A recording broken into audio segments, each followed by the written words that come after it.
Bonjour, bienvenue sur le podcast de l'ECI, l'école du coaching inclusif.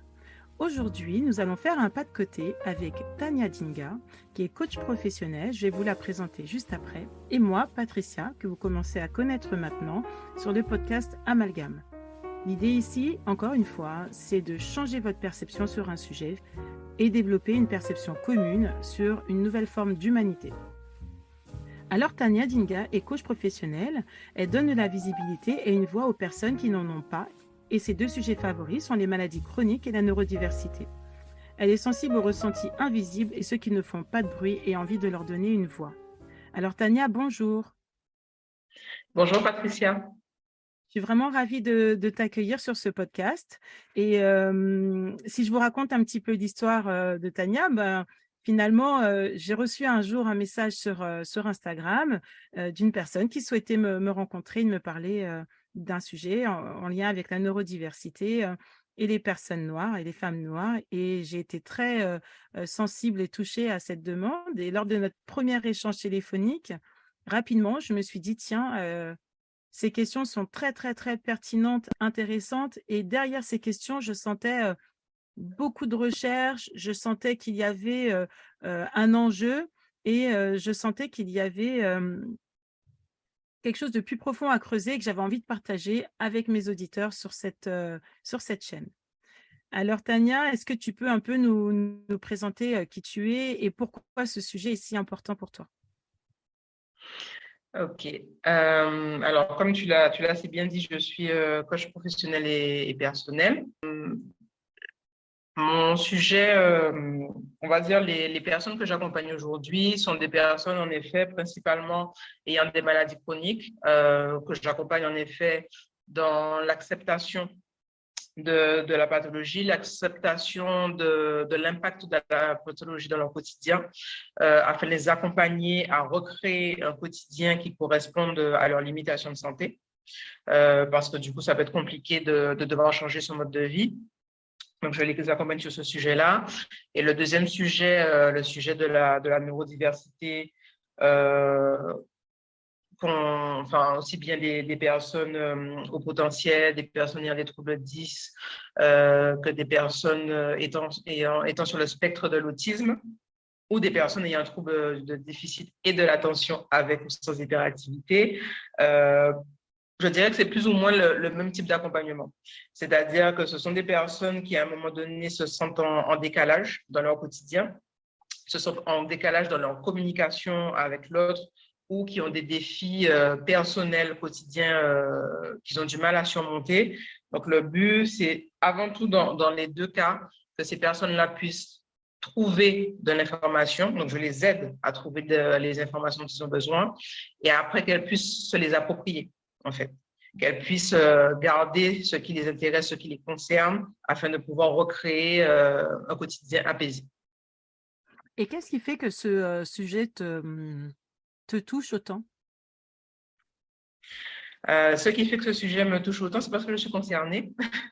Mmh. Personnellement, je suis concernée. En effet, j'ai un trouble de déficit de l'attention sans hyperactivité. Et c'est un sujet qui a longtemps été un gros frein pour moi. Un gros frein et une grosse souffrance dans mon parcours de vie, mon parcours professionnel. Et le fait d'avoir pu trouver des informations, mettre un mot sur ce que je ressentais au quotidien, ça a libéré énormément de choses chez moi. Mais en faisant ces recherches-là, je me suis rendu compte que moi, j'ai cette capacité à faire des recherches, à approfondir, à passer des heures à rechercher des choses sur un sujet qui m'intéresse. Mais il y a des personnes qui n'ont pas, comment dire, ce fonctionnement d'aller chercher énormément, ou la patience d'aller chercher énormément, ou ne savent pas où trouver l'information. Et j'ai trouvé que c'était dommage, en fait. J'ai trouvé vraiment que c'était dommage. Le peu de personnes avec lesquelles j'ai pu en parler, soit ce sont des personnes comme moi qui ont pu trouver des informations, soit ce sont des personnes qui n'en ont aucune. Et qui finalement, quand on leur donne ces informations, commencent à avoir une petite lueur, en fait. Une petite lueur. Mmh. Donc, du coup, voilà. Et tu m'as abordé aussi sous l'angle sous l'angle ethnique, en fait, sur mon origine, le fait d'être une femme noire, comment ce sujet aussi, est devenu important, pour toi? Euh, alors, ce sujet est devenu important pour moi parce que, justement, étant ma première formation, c'est assistante de service social, puis le coaching. Donc, je me rends bien compte que dès qu'on parle de santé mentale, déjà dans un premier temps et après de neurodiversité, il y a un gros manque de représentation, en fait. Il y a un gros manque de représentation chez les professionnels, même si maintenant ça commence à s'améliorer, heureusement, mais aussi notamment sur l'accès des personnes aux professionnels de santé mentale et au sujet de la neurodiversité. Si en fait on se base uniquement sur ce qu'on trouve sur Internet, c'est-à-dire qu'on est sur Facebook, qu'on est sur Instagram, qu'on est sur YouTube, les personnes noires parlant de neurodiversité sont quasiment inexistantes en francophonie, en fait. Alors que quand on fait la recherche au Canada ou aux États-Unis, c'est pas le cas. Je dirais pas qu'il y en a des centaines et des milliers, mais ces personnes-là existent. Des groupes de parole, des groupes communautaires, on va dire, sur le sujet sur Facebook existent, aux États-Unis en tout cas. Donc, ce que tu es en train de dire, c'est que d'un côté, on a une sous-représentation par rapport aux personnes concernées par la neurodiversité, et que de C'est l'autre ça. côté, il y a aussi une sous-représentation des personnes avec des origines différentes au niveau des professionnels. C'est ça, exactement. Et de l'autre côté, tu dis aussi que la connexion entre les deux est quasi inexistante, et que finalement, ça, c'est quelque chose qui est plus marqué en France que ce que tu as pu observer sur les réseaux américains, canadiens, enfin outre-Atlantique. Exactement. Et du coup, qu'est-ce que ça a généré, ça, chez toi? De la frustration et un peu de colère quand même. Un peu de colère quand même. Qui t'ont invité et qui t'invitent, j'imagine, à faire ces recherches et à arriver Exactement. jusqu'à moi. Et justement, comment est-ce que de cette frustration à cette colère, on arrive Ouais. t'arrives à me contacter finalement? Ben, alors, c'était pour répondre à une question, on va dire, sur laquelle je commençais à avoir des idées de réponses, mais j'avais envie d'interroger des personnes, pour le coup des personnes noires, qui me semblaient soit en lien avec le sujet par rapport à leurs enfants, parce qu'il faut savoir que quand on parle de neurodiversité, et là, peu importe les communautés, l'information arrive souvent d'abord par les enfants. Donc, les parents prennent conscience de leur fonctionnement grâce à leurs enfants. Donc, j'ai voulu interroger des personnes qui étaient soit en lien avec le sujet avec leurs enfants, soit personnellement, soit qui sont concernées personnellement, pour savoir comment elles vivent les choses, en fait. Mmh. Premièrement, comment elles ont su qu'elles avaient un fonctionnement neurologique différent, comment elles l'ont vécu. Et après, en effet, deuxièmement, est-ce que le sujet de la représentativité est un sujet pour eux ou pas du tout? Et s'il l'était, en quoi c'est dérangeant et quel est le manque, en fait, qu'elles ont pu ressentir dans leur parcours par rapport à ça? Donc, c'est ce OK. qui m'a amené à toi, afin de pouvoir te poser ces questions-là, du coup. Bah, écoute, Tania, maintenant, je vais te laisser la main, je vais te laisser le micro et ça va être à toi. Je suis là pour répondre à tes questions et faire bénéficier des réponses à toutes les personnes qui prendront le temps d'écouter le podcast. OK, merci. La première question que j'ai, justement, c'est comment le sujet de la neurodiversité est arrivé à toi? Comment tu en prends connaissance, en fait, toi? Alors, effectivement, comme tu l'as dit tout à l'heure, je déroge pas à la règle, en tout cas à celle-ci, c'est que c'est un sujet qui est arrivé à moi par mon fils, le grand, avec qui, dès les premières semaines de sa vie, hein, je pense que la première fois que j'ai demandé à un médecin si tout était normal, pour lui, il devait avoir 2 semaines, hein.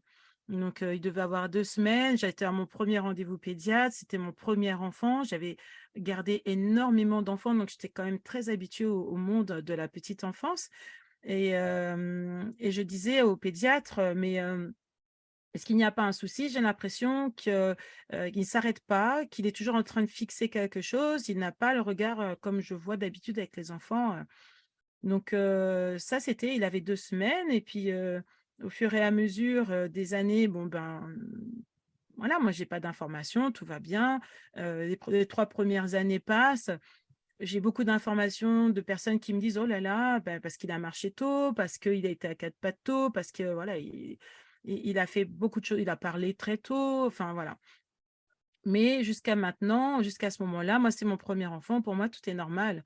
Il a commencé à y avoir des soucis à l'entrée à l'école et c'est quand il est rentré à l'école que, là, j'ai commencé, à avoir la première année, ça a été parce que la maîtresse était très bienveillante, s'est beaucoup adaptée à lui, mais me montrait, enfin m'expliquait quand même qu'il y avait, des choses, hein, avec ma avec mon grand et la deuxième année, la maîtresse s'est, beaucoup adaptée à lui, lui a proposé des exposés, mais voilà, pour moi, il y avait rien de, heu, il y avait rien d'anormal, en fait, hein, elle s'adaptait, elle faisait de ses exposés, toute la classe en bénéficiait puisque du coup toute la classe faisait des exposés et dernière année par contre, là, on était sur une enseignante un peu plus, on va dire classique et là, ça a été le début de l'enfer. Je le déposais à l'école et je partais en pleurant parce que j'avais vraiment l'impression de faire du mal à mon fils en le laissant à l'école parce qu'il n'était pas adapté, parce que son fonctionnement, un jour elle m'engueule et puis elle me dit, «Oui, bah, en fait, s'il est différent, vous avez qu'à le mettre dans une autre école». Mais moi, ça a été d'une violence, mais inouïe,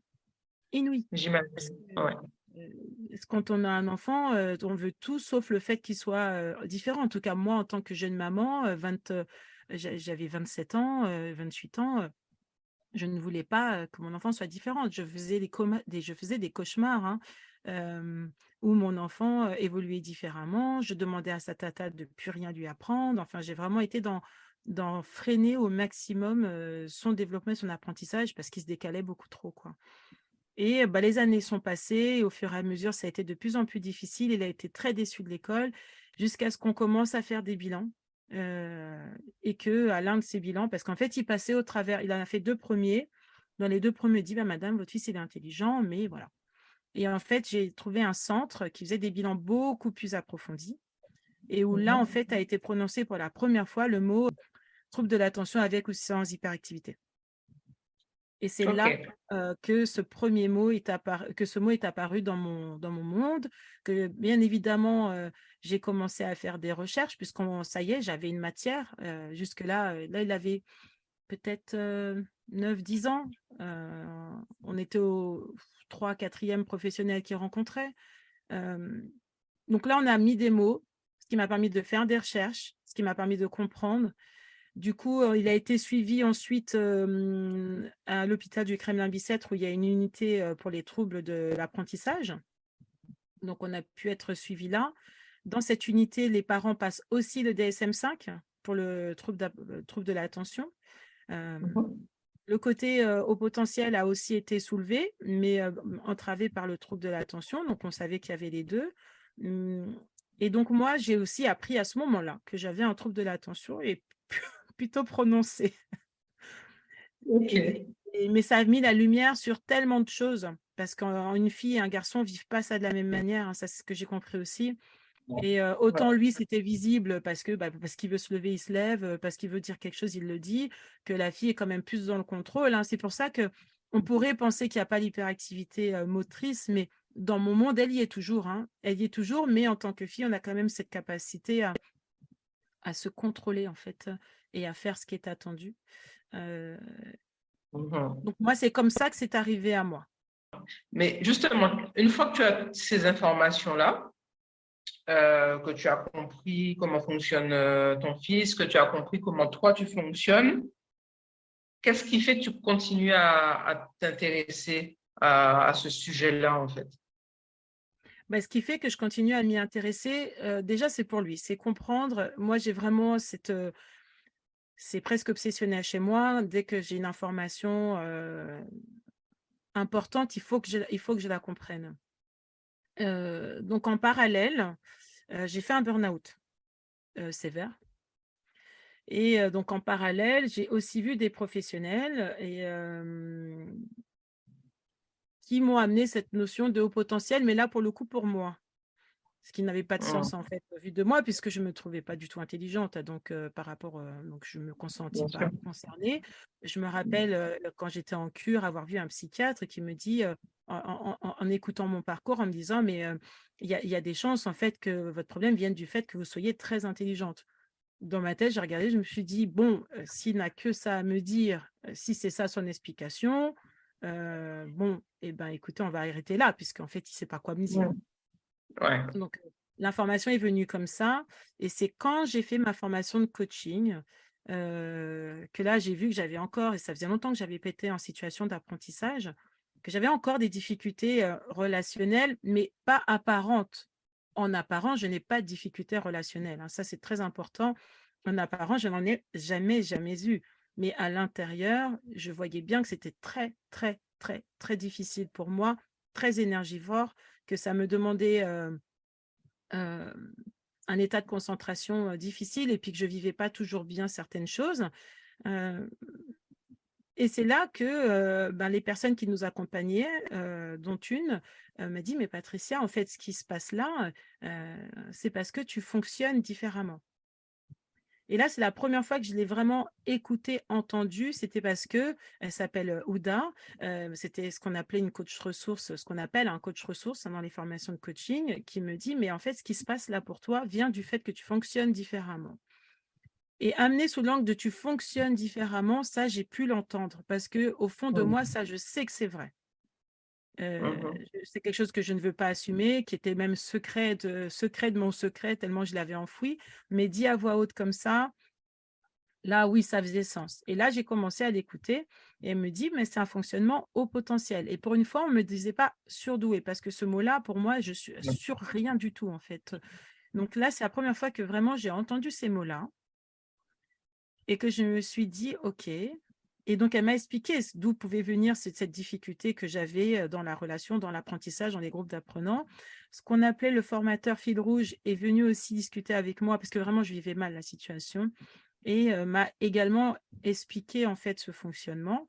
Et c'est de là que j'ai démarré vraiment les recherches pour comprendre parce que ça mettait de la lumière sur tellement de choses de mon parcours entre le TDAH et éventuellement le haut potentiel. Je ne me suis pas fait bilan, j'ai pas fait de bilan, hein, sur le haut potentiel, hein. Mhm.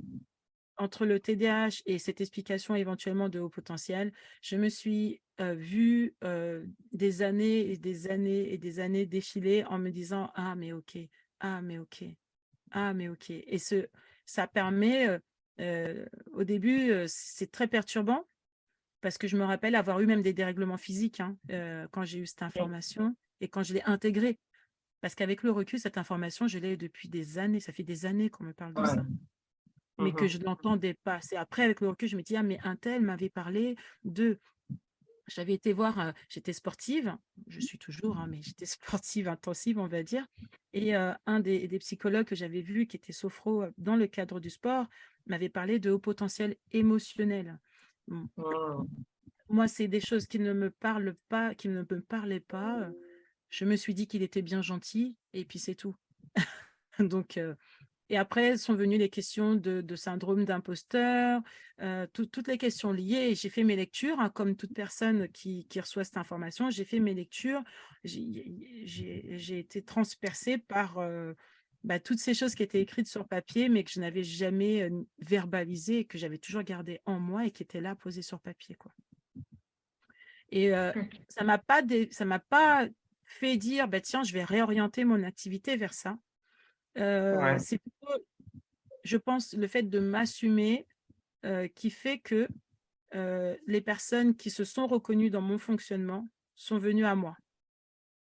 Et après, j'ai eu cette envie, quand j'ai compris que pour le burn-out, OK, il y avait la situation, OK, il y avait cette situation de harcèlement, il y avait tout ça, mais en même temps, il y avait surtout un client idéal.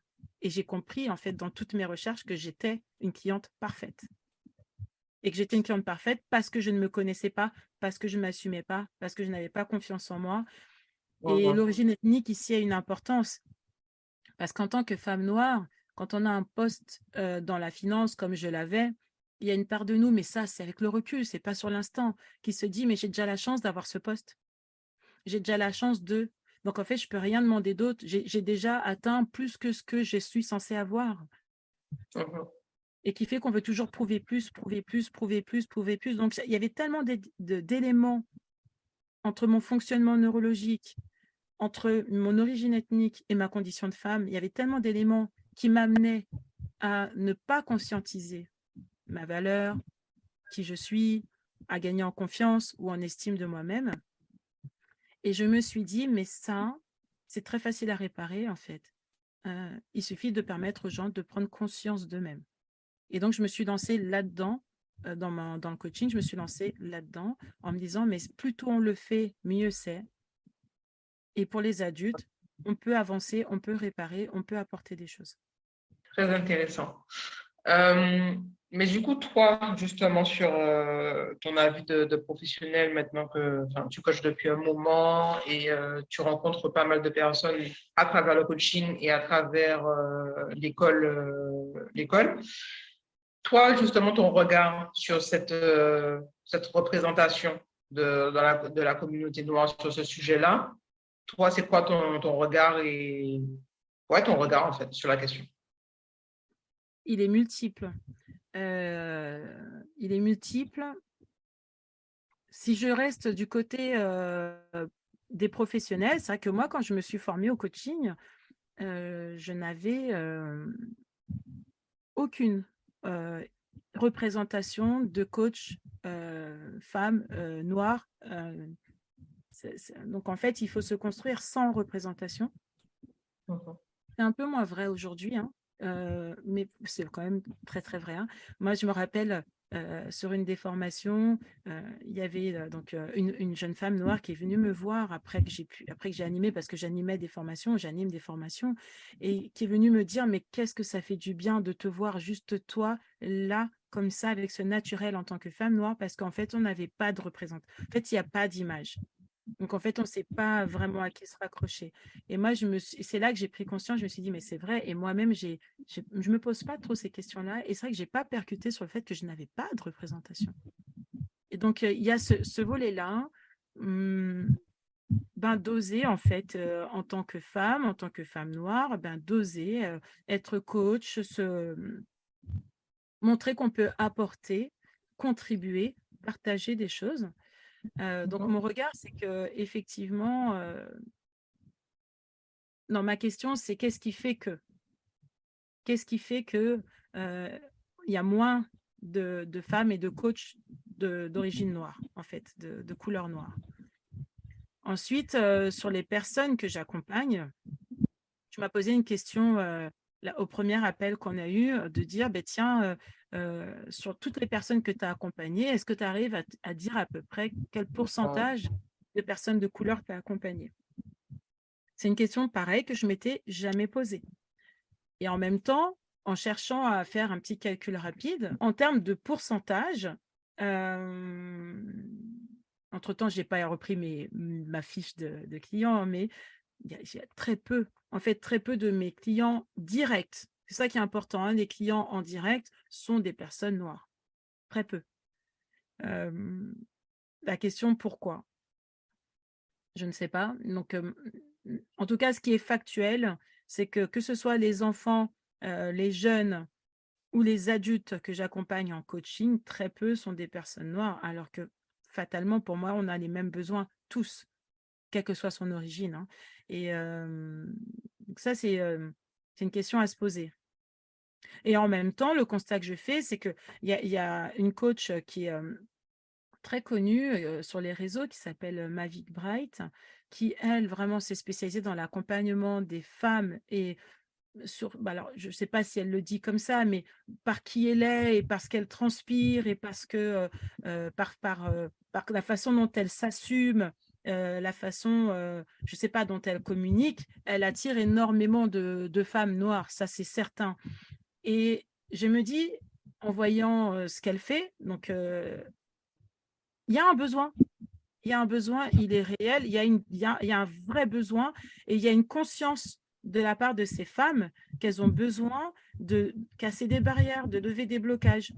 Maintenant, la réalité, c'est que ces personnes dans ce fonctionnement de coaching, donc on a le coach, donc qui est Mavic Bright, on a le coach qui fait des programmes, des conférences, des séminaires, qui fait des super vidéos sur Instagram, qui partage sa vie, qui est hyper alignée. Ça fait partie des coachs que je trouve hyper alignés entre ce qu'elle dit, ce qu'elle fait et la réalité de sa vie. Et en face, on a des femmes qui viennent pour un accompagnement, mais indirect, quasi indirect, parce que finalement, on est chez soi, dans son cocon, avec un programme. C'est ce que je comprends. Moi, je ne l'ai pas fait le programme, hein, ce que je comprends. Il y a un programme et des sessions de coaching collectif. Donc, moi, ce que je trouve fantastique, c'est de voir à quel point cette personne, cette coach est suivie, parce que ça veut dire qu'il y a une vraie demande. Maintenant, est-ce qu'il y a autant de gens qui iraient investir sur elles-mêmes pour du coaching en individuel? C'est encore une autre démarche. Il y a beaucoup de personnes pour qui ce fonctionnement-là va fonctionner, va amener des changements parce que ça correspond à leur fonctionnement, parce qu'il y a juste des petits déclics à faire passer. Maintenant, pour toutes les blessures profondes, parce qu'en fait, il y a des personnes qui vont suivre ce type de programme et qui vont se retrouver à procrastiner ou qui vont se retrouver à tenir et pas tenir longtemps. Ces personnes-là, généralement, c'est qu'il y a quelque chose de plus profond à les travailler. Et ces personnes-là, est-ce que derrière, elles s'autorisent à se dire qu'elles ont besoin de travailler quelque chose et à aller investir sur elles-mêmes, se donner suffisamment de valeur pour se consacrer du temps et de l'argent pour travailler sur elles-mêmes, leurs blessures profondes, leurs limitations profondes? Ça, c'est la question que je me pose. Donc moi, ce que j'aime là-dedans, c'est de se dire que dans le monde du coaching, on a des gens comme Mavic Bright, il y en a d'autres en Guadeloupe aussi qui marchent très bien. C'est de me dire qu'il y a une demande, en fait, il y a un besoin et il y a une conscience. Il y a une conscience de ce que l'accompagnement peut apporter. Donc, on n'en est plus autant d'avant où l'accompagnement, c'était pour les gens fous, les gens faibles. Je pense qu'on a un peu dépassé ça. Maintenant, je pense que l'étape d'après, c'est l'étape où on va pouvoir s'offrir sa séance de coaching, se fixer des objectifs vraiment ambitieux, dépasser ses blocages et avancer, quoi. Et la démarche que fait, j'en parle beaucoup parce que moi, j'apprécie en fait le travail qu'elle fait sur le segment sur lequel elle est. C'est fantastique. Et pour moi, c'est vraiment une personne qui permet de faire rayonner l'accompagnement. Pour moi, c'est quelqu'un qui, auprès des femmes noires, permet de prendre conscience que oui, on peut se faire accompagner. Alors, du coup, justement, avant que j'oublie, je vais réagir à ce que tu disais. Ouais. En effet, tu as dit que tu penses qu'aujourd'hui, on n'est plus, en effet, dans le temps où on se disait qu'en effet, se faire accompagner sur sa santé mentale, etc., c'était, entre guillemets, pour les personnes considérées folles, etc. Je pense qu'on n'y est pas encore. On n'y est pas encore, et dans nos communautés, en tout cas, on n'y est pas encore. Il y a quelque chose de l'ordre de... Le coaching, c'est tendance, en fait. C'est tendance et ça enlève cette fameuse barrière du médical auquel est lié le psychologue. Donc, forcément, c'est plus accessible puisqu'on en entend parler tout le temps, parce qu'on parle souvent de productivité, de meilleure version de soi-même. Donc, c'est plus joli, en fait. C'est plus joli. Entièrement d'accord. Donc à ce moment-là, oui, il n'y a pas de souci. Ben, tout le monde a un coach. Moi aussi, je veux avoir un coach. Mais en effet, ce que tu disais était très intéressant. C'est-à-dire, cette personne qui va se faire accompagner. Alors, pour le coup, le programme de Mavic, moi, je le suis. Donc, je sais ce qu'il y a dedans. Je sais ce qu'il y a dedans. Donc, en effet, pour la personne qui a juste besoin du fameux déclic, comme tu dis, qui a juste besoin d'un coup de boost, c'est super. En effet, celle pour qui il y a quelque chose de plus profond, de toute façon, elle le dit très bien, il y a des personnes pour qui c'est plus profond et de l'ordre aussi du traumatique, elle leur dit très bien, là, dans ces cas-là, vous voyez des professionnels de santé, vous voyez un psychologue, un psychiatre, un psychanalyste, Ça, c'est pas cette partie-là qu'elle gère. Après, il y en a pour qui c'est pas forcément de l'ordre du traumatique et qui n'ont pas forcément besoin de voir un psychologue, mais qui quand même ont besoin d'approfondir certaines choses. Et là, en effet, on se pose la question, est-ce que ces personnes-là seront en capacité de se dire, bon, ben, c'est que j'ai besoin de plus de temps, c'est que j'ai besoin d'avoir quelque chose en individuel. Et voilà. Donc, en effet, je suis totalement d'accord avec ce que tu disais tout à l'heure. En fait. Et c'est en fait, c'est aussi accepter que les choses se font par étapes. Moi, quand je vois que ces séminaires, il y a énormément de femmes qui vont dans ces séminaires, enfin, qui sont présentes et qui la suivent sur les réseaux, je me dis, c'est génialissime parce qu'il faut un pas, il faut démocratiser cet accompagnement et elle le fait magnifiquement bien. Magnifiquement bien. Et je me dis, bah, l'étape d'après, c'est vraiment cette étape où les gens, les femmes vont oser investir sur elles pour vraiment, mais pas je parle pas d'investir de l'argent, hein. C'est vraiment, s'investir dans de l'individuel pour aller débloquer, des blocages de fond qui ne seraient pas des blocages traumatiques. Parce qu'effectivement, le coaching n'est pas là, pour aller travailler du passé, du traumatisme passé, voilà, ou des choses comme ça, voire même du transgénérationnel. Parce que nous, dans nos spécificités, mais c'est vrai pour beaucoup de personnes avec une origine, hein, quelle que soit d'ailleurs l'origine, maintenant que je le dis, il y a toujours du transgénérationnel. Nous, on a un traumatisme commun et qui doit être conscientisé.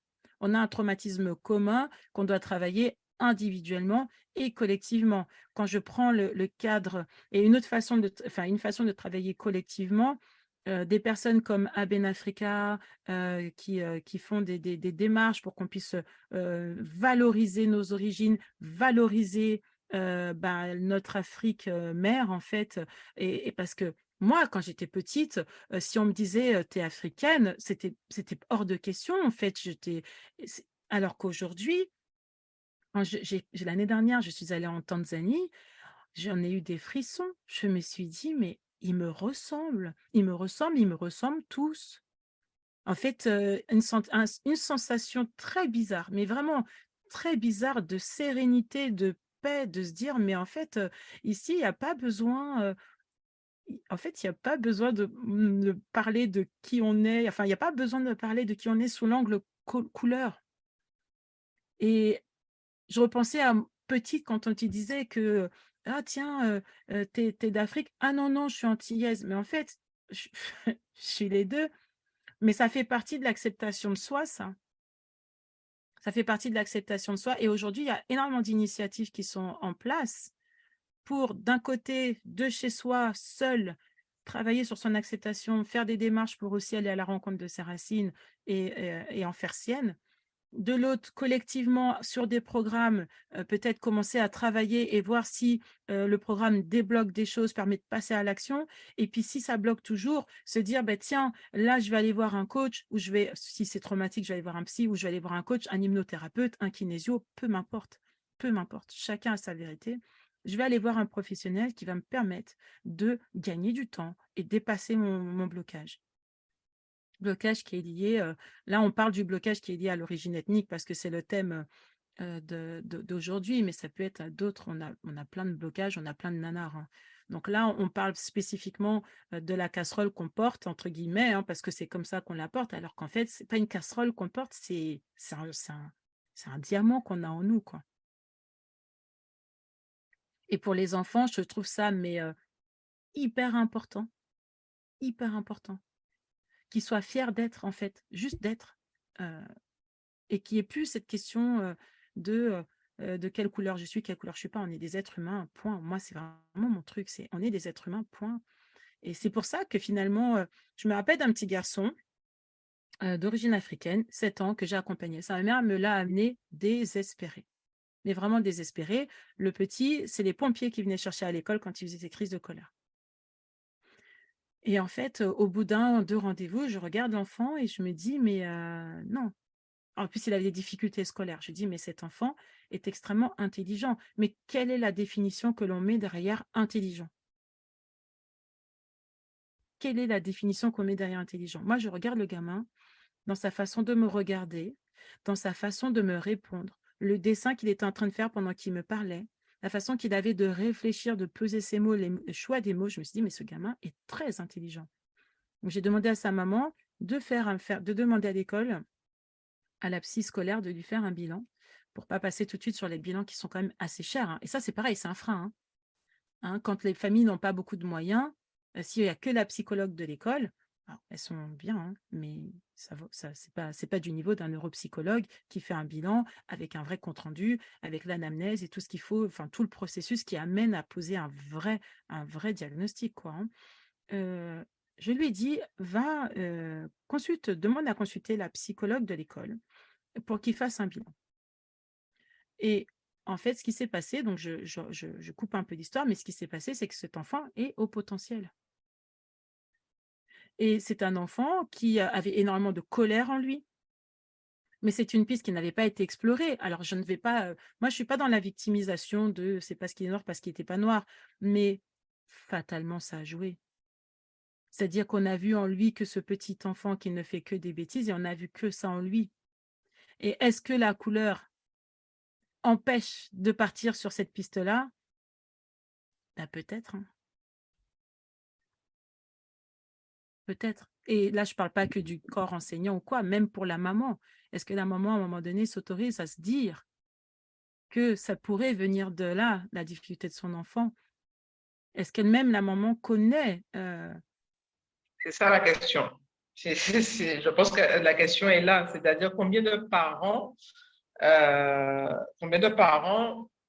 savent que cette caractéristique existe en fait, que leur enfant en effet a une caractéristique qui en effet quand on va le caractériser à l'école, on va dire oui, il est très intelligent, mais ça a d'autres caractéristiques et le fait d'être très intelligent a des répercussions au quotidien, émotionnellement, dans les relations, etc.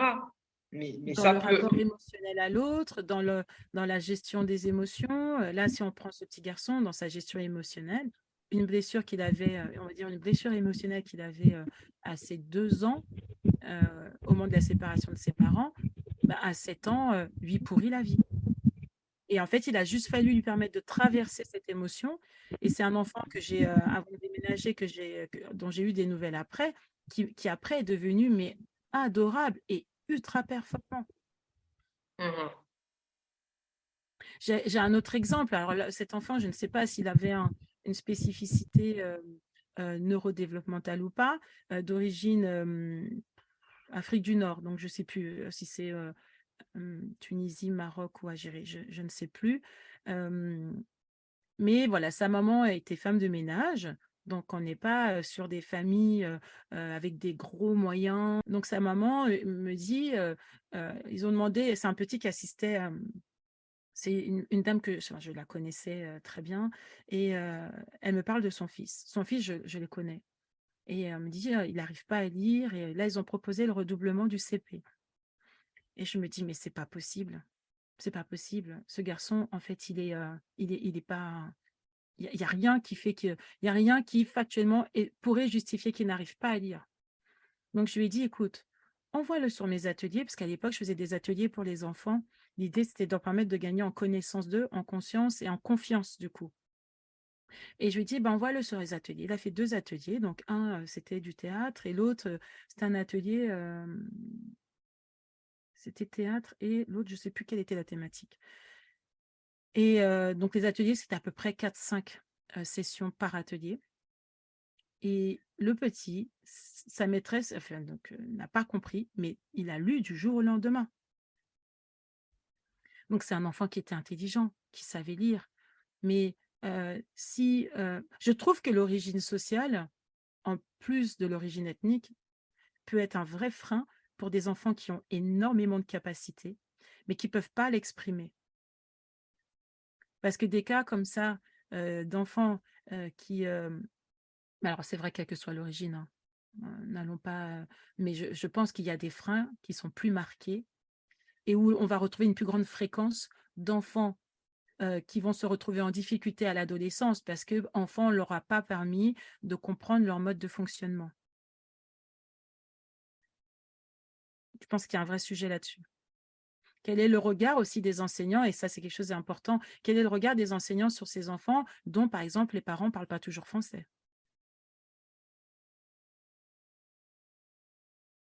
Est-ce qu'il n'y a pas des raccourcis rapides qui peuvent être faits? Est-ce qu'on peut ne pas passer plus facilement à côté pour ces enfants-là? C'est des questions que je laisse ouvertes comme ça.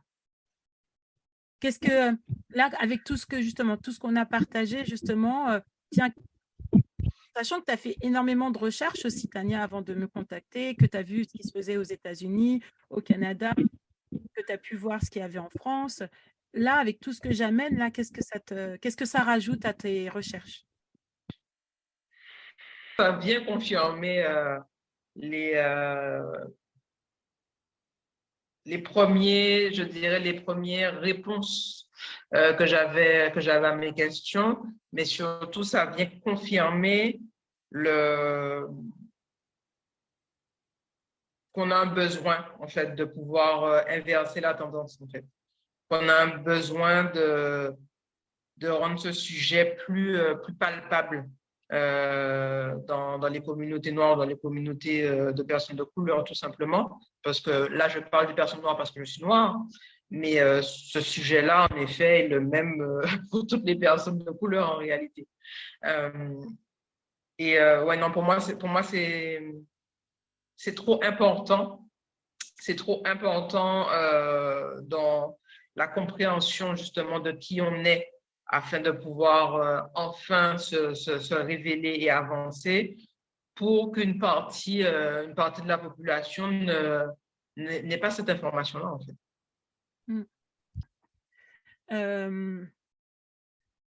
Pour moi, il y a un sujet là qu'on aborde. Donc, on l'a pris par la porte de la femme noire et de la neurodiversité. Mais c'est un sujet qui parle surtout d'humanité, qui parle d'être humain et qui parle de la conscience que l'on a, du niveau de conscience que l'on est tous en fait les mêmes, mais réellement, et qu'on est tous singuliers. C'est un peu comme ça que je démarre mon livre. J'écris un livre là qui s'appelle Repérer et coacher les profils atypiques. Et en fait, je vais vraiment démarrer par ça parce que moi, je ne veux pas être porte-parole d'une étiquette, quelle qu'elle soit. Moi, je veux être porte-parole de l'humanité.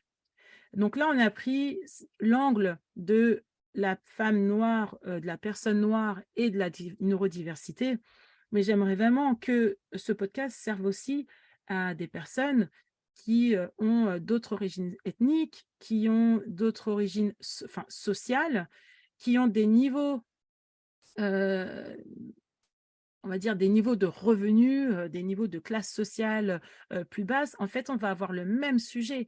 Dans l'inclusion, et pourquoi en fait dans l'école on fait des formations sur l'inclusion, c'est parce que ces sujets-là ont un vrai impact sur le développement de chacun, sur des trucs, je vais être très concrète. On a une opportunité professionnelle avec la possibilité d'avoir une promotion. Il y a des personnes qui, de par leurs origines, de par leur couleur, de par ce manque de confiance ou d'estime, on peut cumuler, vont parfois même refuser de progresser, d'évoluer professionnellement, vont se dire « Oh là là, mais je ne suis pas capable », ou vont prendre le poste et se sentir en insécurité et vouloir prouver jusqu'à aller trop loin. Ça a des vrais impacts, en fait, de ne pas se connaître, de ne pas se donner sa vraie valeur. Et finalement, pour les accompagnants, et c'est là qu'il est l'enjeu, pour les accompagnants, c'est de comprendre que selon la singularité de la personne, elle va développer des difficultés, des freins, des blocages qui sont directement en lien avec ça. Et donc, il faut vraiment développer un niveau de compréhension sur la personne qui est gay ou qui est dans le monde LGBT va avoir des blocages spécifiques à son fonctionnement. La personne d'origine noire va avoir des blocages spécifiques. La personne qui est noire et qui a des parents immigrés va avoir des blocages spécifiques. Et moi, ce que j'aimerais, et mon rêve, c'est d'amener des éléments de compréhension sur tous ces sujets-là. Donc là, j'ai commencé avec la neurodiversité et je vais continuer sans relâche mais tranquillement, hein, parce que je prends soin de moi aussi. Mais j'ai continué sans relâche. J'ai amené des formations, des podcasts, tout ce qu'on veut, des masterclass pour permettre de comprendre que oui, on est tous les mêmes et qu'en même temps, on est vraiment tous très différents. Et qu'en fait, on ne pourra pas comprendre tout le monde, mais par contre, on peut développer son champ de compréhension et donc son niveau d'empathie et donc sa force de présence, en fait, en tant qu'accompagnant. Et s'il y a des non-accompagnants qui écoutent, moi, c'est mon rêve, c'est que chacun puisse se dire, tiens, j'ai besoin de quelque chose, je vais répondre à mon besoin. Et même si, par exemple, on se dit, le coaching, c'est cher, contactez les coachs. L'argent ne doit pas être un frein pour se faire accompagner. Il y a forcément des solutions, il y a forcément des façons de se faire accompagner pour avancer sur son sujet. Donc, l'amalgame ici, c'est que la neurodiversité, elle existe bien entendu chez les personnes noires, bien entendu chez les femmes noires, et que loin d'être quelque chose dont on doit avoir honte, et je prononce ce mot honte parce que c'est vraiment, quand on est petite, hein, nos générations, hein, encore dans les années 80 et avant, c'était quelque chose qu'on cachait. Moi, je me rappelle avoir mis des nappes sur ma tête en espérant avoir des cheveux lisses et longs. Vous voyez que c'est pas hyper pratique pour se construire et apprécier la femme, la jeune fille et la femme qu'on est en train de devenir.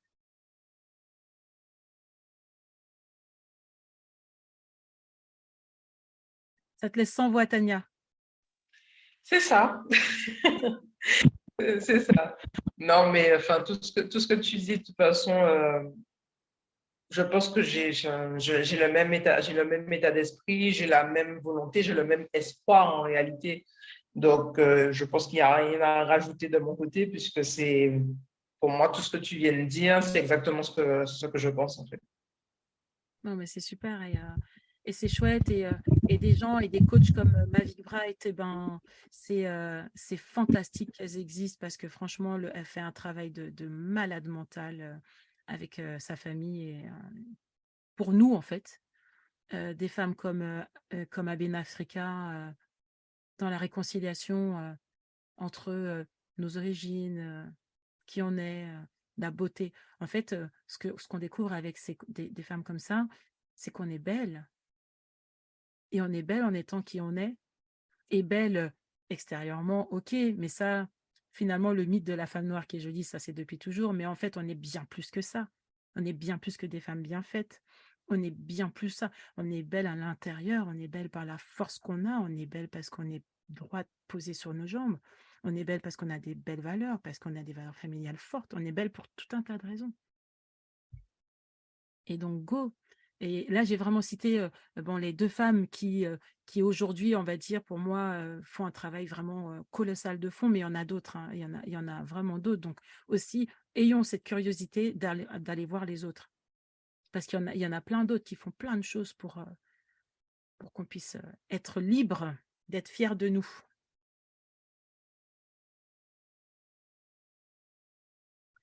Bon, on arrive au bout, Tania. Je te laisse le mot de la fin.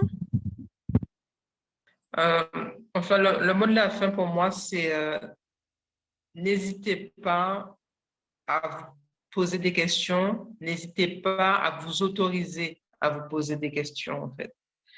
C'est-à-dire que s'il y a des moments où vous ne comprenez pas comment fonctionne l'autre en face ou comment vous fonctionnez vous-même, que vous avez une sensation un peu d'incompréhension, n'hésitez pas à vous poser des questions et à chercher, en fait, à chercher des réponses.